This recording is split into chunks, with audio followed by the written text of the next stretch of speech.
기도하면서 함께 말씀 나누는 시간으로 나아갔으면 좋겠습니다. 잘 오셨습니다. 네. 한 번 더 인사해 볼까요? 주의 이름으로 사랑합니다. 주 안에서 서로. 감사합니다. 눈앞에 보이는 것에만 집중하면 보이지 않지만 조금 멀리 떨어져서 바라보면 보이는 것들이 있습니다. 어느새 푸릇푸릇했던 생기를 잃어버린 그 나무 한 그루를 보고 있으면 참으로 애처롭고 쓸쓸한 마음까지 들지만 푸릇푸릇한 생기는 잃어버렸을지언정 그래서 붉게 문드러버린 그 나무 한 그루만을 바라보는 것이 아니라 그 나무가 울창한 숲을 이루고 있는 것을 바라보면 그만한 절경이 없습니다. 모자이크로 만든 미술품을 보게 될 때 그 네모 한 칸만 지켜보면 이게 무슨 그림인지 알 턱이 없지만, 무슨 작품인지 알 턱이 없지만 조금 멀리서 떨어져 그 작품을 보게 되면 신비롭고 조화로움에 감탄을 하게 됩니다. 눈앞에 보이는 것에만 집중하면 바라보지 못하고 깨닫지 못하지만 우리가 조금 더 멀리 떨어져서 그 문제를 바라보고 그 물건들을 바라볼 때 그 의미와 그것의 참된 모습을 발견하게 될 때가 있다라는 겁니다. 그것은 곧 눈앞에 보이는 것에만 집중하면 바라보지 못하고 깨닫지 못하는 것들이 참 많다라는 겁니다. 여러분들은 지금 무엇을 바라보고 계십니까? 뭘 바라보고 계신가요? 네, 하필 어제 카메라를 교체해서 더 좋은 화질로 저를 보고 계셔서 굉장히 부담스럽네요. 네. 여러분 지금 무엇을 바라보며 살아가고 계십니까? 우리의 눈앞에 보이는 많은 문제들을 바라보며 살아가고 있지는 않습니까? 관계의 문제들, 경제적인 문제들, 건강의 문제들, 우리의 삶에 다가온 수많은 문제들을 바라보며 살아가고 있지는 않습니까? 그러나 사랑하는 성도 여러분, 우리는 눈앞에 보이는 문제만을 바라보며 살아가는 인생이 아닌 줄 믿습니다. 무엇을 우리는 바라보며 살아가야 하는 것입니까? 조금 더 우리의 삶을 뒤돌아보면, 조금 더 나의 삶을 통해 계획하신 하나님의 놀라운 계획들을 바라보게 된다면 보게 되는 것, 무엇을 바라봅니까? 나의 삶에 함께 하시는 하나님, 나의 삶을 통해서 존귀하시고 영광스러운 당신의 뜻을 이루어 가시는 하나님을 바라볼 수 있는 줄 믿습니다. 오늘 함께 말씀을 나누는 이 시간이 그런 시간이 되기를 소망합니다.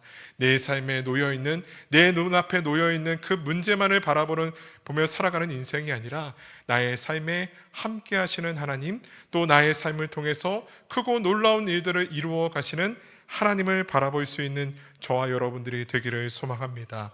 보잘것없는 우리의 인생을 통해서 존귀하신 당신의 뜻을 이루어 가시는 하나님을 바라볼 수 있는 이 시간이 되기를 소망합니다.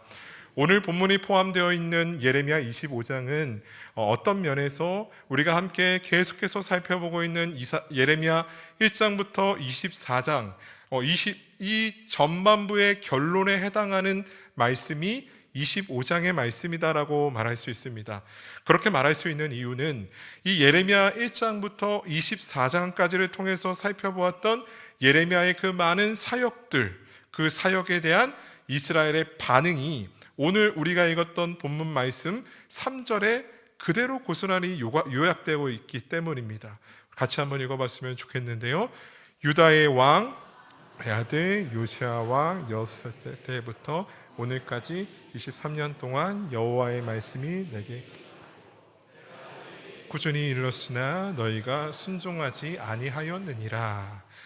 예레미야가 말하고 있습니다. 23년 동안 여호와의 말씀이 나에게 임했고 내가 꾸준하게 너희에게 그 말씀을 전했다. 그런데 그 여호와 하나님의 말씀에 대한 이스라엘의 반응은 무엇이었습니까? 철저한 불순종이었습니다. 그러니까 우리가 계속해서 살펴보았던 예레미야 말씀들, 특별히 예레미야 1장부터 24장까지의 말씀을 한 문장으로 요약하면 무엇입니까? 하나님은 이스라엘에게 끊임없이 꾸준하게 돌이키라고 말씀하셨지만 이스라엘은 그 말씀에 불순종했다. 이 한 문장으로 이 예레미야 1장부터 24장의 말씀을 요약할 수 있다라는 겁니다. 그런데 하나님은 예레미야를 통해서만 이 말씀을 한 것이 아니었습니다. 4절 말씀인데요, 같이 한번 읽어보겠습니다. 그러므로 여호와께서 그의 모든 종 선지자를 너희에게 끊임없이 보내셨으나 너희가 순종하니 아니하였으니 귀를 기울여 듣지도 아니하였도다. 그의 종과 모든 선지자들을 너희에게 끊임없이 보냈다고 말씀하세요. 예레미야를 통해서만 말씀하신 것이 아니라 이스라엘을 죄에서 돌이키라고, 너희가 죄에서 돌이켜야 된다는 말씀을 예레미야를 통해서만 말씀하신 것이 아니라 하나님의 종들과 많은 선지자들을 통해서 끊임없이 보내셔서 말씀하셨다라는 겁니다. 근데 우리가 읽었던 이 3절과 4절 말씀에 꾸준히 일렀다라는 표현과 끊임없이 보내셨으나 라는 표현을 원어적으로 직역하면 이렇습니다. 말했고 또 말했다. 그리고 보내고 또 보냈다라는 거예요. 그러니까 말했다라는 동사를 2번 반복하고 있고 보냈다라는 동사를 2번 반복하면서 하나님께서 예레미야의 사역 전반기의 사역 동안 하셨던 일이 무엇인지를 강조하고 있다라는 거죠. 무엇을 하셨습니까? 끊임없이 예레미야를 통해서 말했고 또 말했다라는 거예요. 하나님의 말씀을 말했고 또 말했다. 그리고 수많은 선지자들을 통해서 선지자를 보냈고 또 보냈다. 끊임없이 보냈다라는 것을 강조하고 있습니다. 무슨 뜻입니까? 한 번 알아먹지 못한다고, 한 번 불순종했다고 하나님께서 이스라엘 민족을 포기한 것이 아니라 계속해서 말씀하셨고 계속해서 선지자를 보내셨다라는 거예요. 이스라엘을 죄에게서 돌이키라고, 너희가 죄에서 돌이켜야 된다라고 끊임없이 하나님께서 말씀하셨고 선지자들을 보내셨습니다. 그런데 이스라엘은 어떻게 반응하고 있습니까? 순종하지 아니하였고 귀를 기울여 듣지도 아니하였다라는 겁니다. 예레미야 25장을 기록한 이 시점에서 그 일이 몇 년을 반복했다라고 기록하고 있습니까?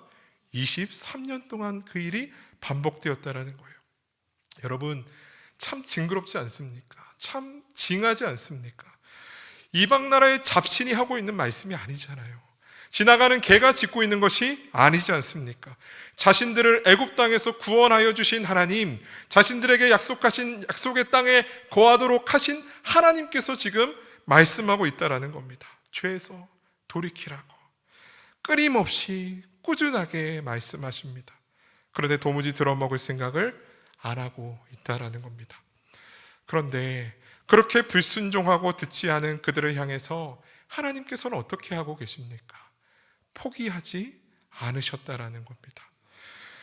제가 자녀를 키우다 보니까 자녀를 키우면서 알게 된 사실이 한 가지가 참 많은 것을 알게 되는데, 자녀를 키우면서 알게 된 한 가지는 절대 사람이 저절로 크는 게 아니구나라는 걸 알게 됐어요. 결혼 전에는 제가 알아서 큰 줄 알았거든요. 알아서 이렇게 어른들한테 공손하고, 어른들 보면 공손하게 일하고, 제가 가지고 있는 모든 성품들과 삶의 양식들이 그냥 알아서 가지게 된 줄 알았어요. 그런데 그게 아니더라고요. 딸아이가 있거든요. 그렇게 담임 목사님만 보면은 수줍어 가지고 막 숨어요. 도망쳐요. 그런 아이에게 아내는 끊임없이 가르칩니다. 공손하게 인사해야 된다고, 오해받는다고, 집에서 오해받을 수 있다고, 꼭 담임 목사님한테는 잘 인사해야 된다고 라는 가르침을 계속 가르치지만 도무지 알아먹지 못한다라는 거죠. 그래도 가르치다 보면 그래도 변하고 좀 들어먹는 딸아이의 모습을 보게 됩니다. 당연한 것 같았는데 당연한 것이 아니었다라는 거예요. 당연하게 사람이 크는 줄 알았는데 부모의 노력과 포기하지 않는 부모의 마음이 있어야만 한 아이가 자라갈 수 있다라는 거예요. 저도 그렇더라고요. 딸아이의 모습을 보면서 내가 내 스스로 컸다고 생각했는데 그게 아니었더라고요. 저희 부모님의 끊임없는 사랑과 포기하지 않는 그 사랑 때문에 지금 그나마 사랑구실하면서 살아가고 있는 모습이었다는 걸 이 자녀를 키우면서 알게 되더라고요. 여러분, 하나님의 자녀된 백성, 하나님의 자녀의 백성된 삶을 살아가는 우리의 지난 날을 돌아보면 우리는 누구를 바라볼 수 있습니까? 포기하지 않는 하나님, 늘 제멋대로였고 늘 불순종했고 늘 죄인 되었던 나를 외면하지 아니하시고 포기하지 않았던 하나님, 그 하나님을 바라볼 수 있는 줄 믿습니다. 사랑하는 여러분, 그 하나님께서는 여전히 지금도 우리를 포기하지 아니하시고 하나님이 기뻐하시는 삶으로 우리를 비족하고 계신다라는 사실을 믿으시기를 바랍니다. 혹시나 이 시간 이 말씀을 통해서 어리석은 선택과 제약의 길에서 돌이키라고 말씀하시는 하나님의 음성을 듣는 분들이 계십니까? 그렇다면 그 말씀에 귀 기울이시고 그 말씀에 순종함으로 나아가는 우리 모두가 되기를 소망합니다. 이스라엘 백성들처럼 포기하지 않고 끊임없이 꾸준히 말씀하시는 하나님의 말씀 앞에 귀 기울이지 아니하고 순종하지 아니함으로 나아가는 우리의 모습이 아니라 포기하지 않는 하나님의 음성 앞에서 순종함으로 그 말씀에 귀 기울이고 그 말씀을 붙잡고 하나님께 돌이켜 포기하지 않는 하나님의 은혜 속에 살아갈 수 있는 저와 여러분들이 되기를 소망합니다. 예레미야가 자신에게 임한 하나님의 말씀을 계속해서 선포하고 있습니다. 5절에서 6절의 말씀인데요, 같이 한번 읽어보도록 하겠습니다. 그가 이르시기를 너희는 자신의 악한 길을 버리고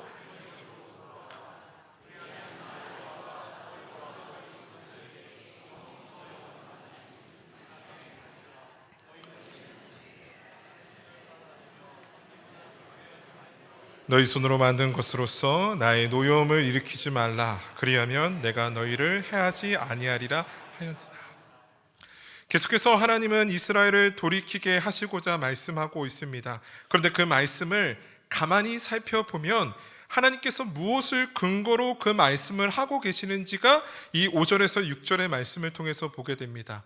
하나님께서 무엇을 근거로 해서 이스라엘에게 너희가 돌이켜야 된다라는 말씀을 하고 계실까? 그것은 바로 이스라엘과 맺은 언약의 말씀을 근거로 해서 이스라엘에게 너와 내가 맺은 그 언약의 말씀을 기억하도록, 그 말씀을 붙잡고 다시금 돌이키도록 말씀하고 있다라는 겁니다. 끊임없이 불순종하고 하나님을 외면하고 언약 따위는 잊은 지 오래전에 잊어버린 이스라엘을 향해서 하나님은 언약을 지키시는 하나님으로서 그 언약을 근거로 이스라엘 민족에게 돌이키라고 말씀하고 있습니다. 그리고 결국 이스라엘은 하나님과 맺은 그 언약의 근거에서 심판을 받게 됩니다. 하나님은 언약을 지키시는 하나님이십니다.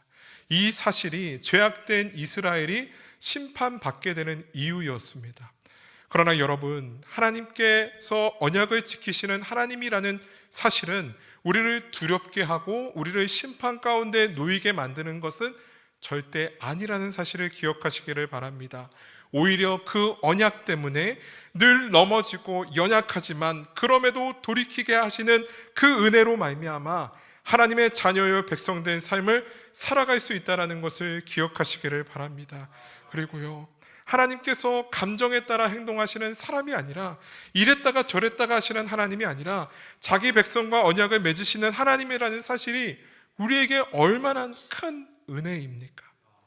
우리가 사람과 사람 사이에 맺는 약속들도 있잖아요. 계약들도 있잖아요. 왜 그런 계약을 합니까?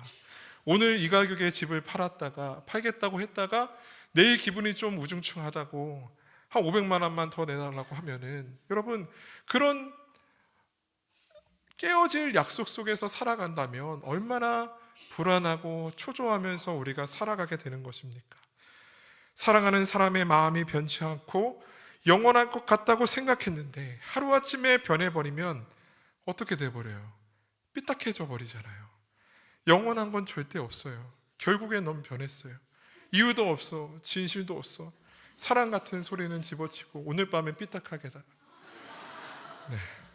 지금 웃으시는 분들은 저랑 같은 시대를 사신 분이라고 생각이 드는데, 영원한 건 절대 없다라는 그 사실 앞에서 삐딱하게 살 수밖에 없지만, 영원하신 하나님께서 그 우리와 맺으신 언약의 말씀을 지키시는 하나님이라는 사실은 우리가 그 말씀을 붙잡고 이 세상 가운데 하나님이 주시는 말씀을 붙잡고 살아갈 수 있는 이유가 되는 줄 믿습니다.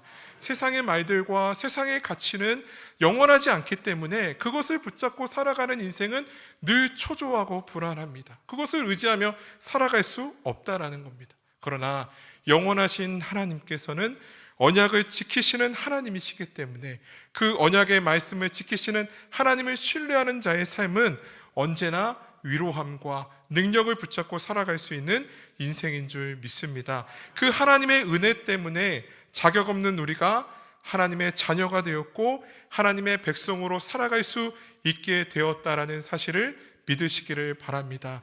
언약을 지키시는 하나님 때문에, 그 언약 때문에 우리가 하나님의 자녀 백성으로 살아갈 수 있게 되었다라는 사실을 믿으시기를 바랍니다.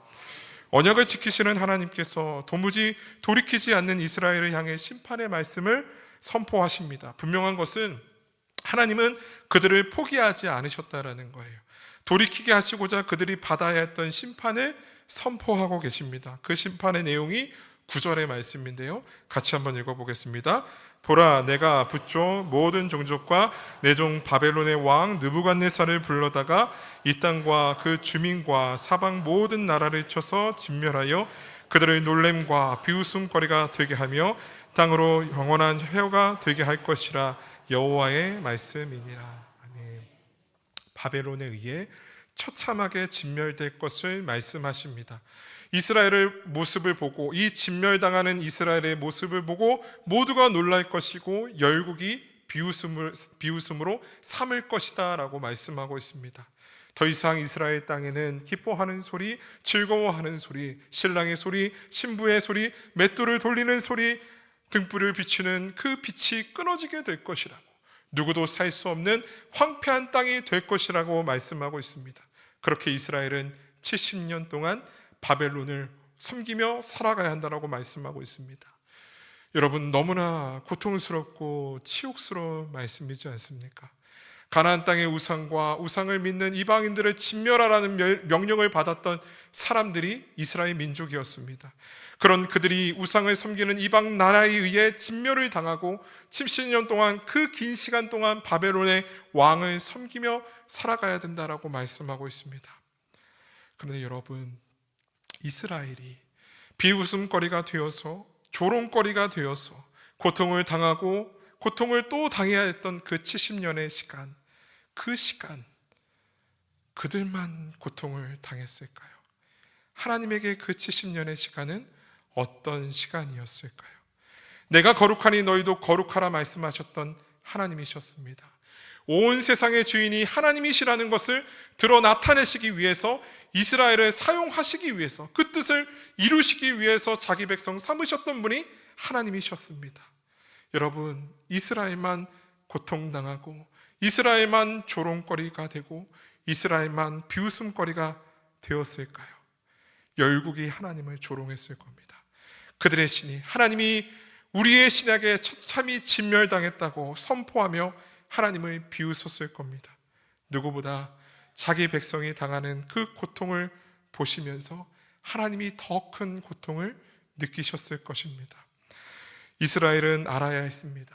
하나님께서 자신들로 인해 조롱당하시고 비웃음거리가 되시고 고통당하신다라는 사실을 그들은 알았어야 합니다. 여러분, 하나님은 어떤 하나님이십니까? 자기 백성을 위해 고통당하시는 하나님이신 줄 믿습니다. 이 사실 앞에서 우리는 더욱더 분명해지는 진리가 있습니다. 우리를 포기하지 않는 하나님, 언약을 지키시는 하나님, 자기 백성을 위해 고통당하신 하나님, 그 하나님 때문에 오늘 우리가 하나님의 자녀요 백성된 삶을 살아갈 수 있다는 사실을 믿으시기를 바랍니다. 죄인된 우리를 포기하지 아니하시고 우리가 당했어야 할 그 죽음의 고통을 대신 짊어지시고 십자가에 죽으셨습니다. 사흘 만에 부활하셨고 새 언약의 중보자 되신 복음이신 예수 그리스도의 은혜 때문에 하나님의 자녀의 백성된 삶을 살아갈 수 있는 것이 우리인 줄 믿습니다. 오늘 우리는 죄와 사망의 종노릇하며 살아갈 존재였는데 그 복음의 은혜 때문에, 복음이신 예수 그리스도의 은혜 때문에 하나님의 자녀의 백성된 삶을 살아가게 되었다라는 것을 믿으시기를 바랍니다. 여러분, 우리는 죄인이었습니다. 끊임없이 하나님을 외면하고 불순종했습니다. 그런데 하나님께서는 복음이신 예수 그리스도를 통해 우리를 구원해 주셨습니다. 저는 오늘 설교의 제목을 하나님이셨습니다라고 정해보았습니다. 끊임없이 꾸준하게 돌이키게 하신 하나님의 말씀에 불순종으로 반응했던 이스라엘의 모습이 바로 우리의 모습이었습니다. 이스라엘은 우리였습니다. 그런데 그런 이스라엘을 포기하지 아니하시고 구원하여 주신 분이 하나님이셨습니다. 이스라엘과 같았던 우리를 구원하여 주신 분이 하나님이셨습니다. 여러분, 이 사실을 믿으시기를 바랍니다. 예레미야가 자신의 사역을 돌아보면서 무엇을 열거하고 있습니까? 끊임없이 하나님께서 주신 말씀을 끊임없이 전했고, 하나님께서 많은 선지자들과 종들을 통해서 끊임없이 돌이키라고 말씀하셨지만 도무지 그 말씀에 귀 기울이지 않고 순종하지 않는 이스라엘의 어리석음을 낱낱이 드러내고 있습니다. 그 이스라엘 앞에서 하나님은 그들을 돌이키시고자 포기하지 아니하시고 언약을 근거하여 같은 고통을 함께 당하사 그들을 돌이키시게 하시고자 하시는 구원의 역사를 이루어 가신다라는 것을 예레미야는 우리에게 말하고 있다라는 겁니다.